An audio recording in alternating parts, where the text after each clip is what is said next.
Изследванията показват, че докосването може да активира системата за възнаграждение на мозъка в рамките на милисекунди. И все пак повечето мъже несъзнателно предизвикват реакция на отхвърляне у жените. Разликата между прегръдка, която лесно забравят, и такава, която помнят с дни, не е късмет. Тя е разбирането на език, който никога не са ви учили.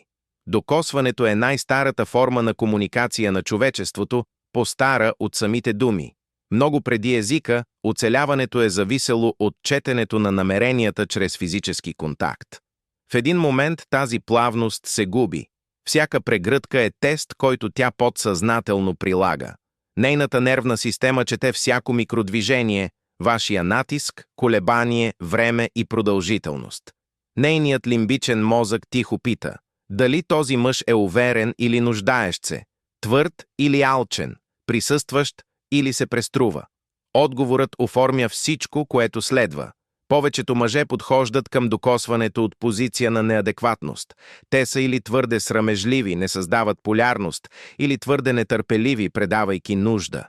И двамата съобщават едно и също нещо – несигурност относно собствената си стойност. А несигурността убива привличането. Докато жените не изключват съзнателно привличането чрез докосване, телата им го правят. Соматосензорната кора обработва докосването по-бързо от съзнателния ум. Докато тя осъзнае какво е чувството от прегръдката, привличането вече се е променило.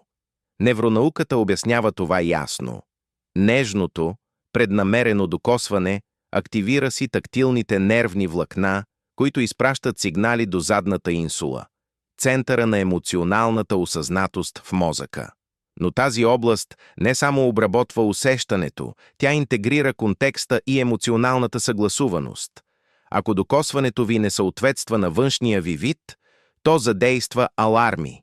Проучванията показват, че несигурното или неподходящо докосване активира системата за откриване на грешки в мозъка. Колебливото докосване сигнализира за грешка. Прекалено ентусиазирано докосване също сигнализира за грешка. И двете разкриват вътрешен конфликт. Увереното докосване, нито прибързано, нито плахо, активира центъра за възнаграждение в мозъка. Още по-силно е, че то активира веригите за възнаграждение и от двамата души едновременно, създавайки синхрон. Вашата спокойна увереност се превръща в нейно споделено преживяване. Но това работи само когато докосването идва от място на истинска вътрешна съгласуваност.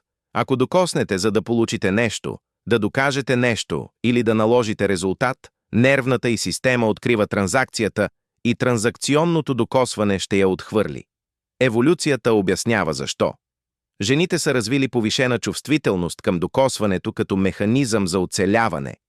Четенето на намерение чрез контакт някога е означавало безопасност или опасност. Тази древна мъдрост все още живее в тялото.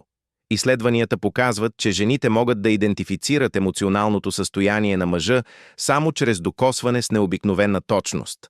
Ръцете ви разкриват това, което думите ви се опитват да скрият. Ето защо техниките без вътрешна работа ще се провалят. Можете да запомните позицията и времето на ръцете, но ако вътрешното ви състояние е тревожно или нуждаещо се, докосването ще ви предаде. Привличането умира в пропастта между действието и състоянието. И така, какво е усещането при правилното докосване? Присъствие. Непривидност. Представете си спокоен момент след искрен смях. Тя се навежда за прегръдка. Повечето мъже замръзват или протягат ръка твърде бързо. И двете развалят момента. Вие не, защото разбирате, че прегръдката не е транзакция. Това е споделено присъствие. Това е истинската работа, не поставянето на ръцете или синхронизирането, а това да бъдеш мъж, чието докосване предава това, което думите не могат. Сила без насилственост, страст без отчаяние, присъствие без външност. Това е честотата, която жените усещат. Това е честотата, която запомнят.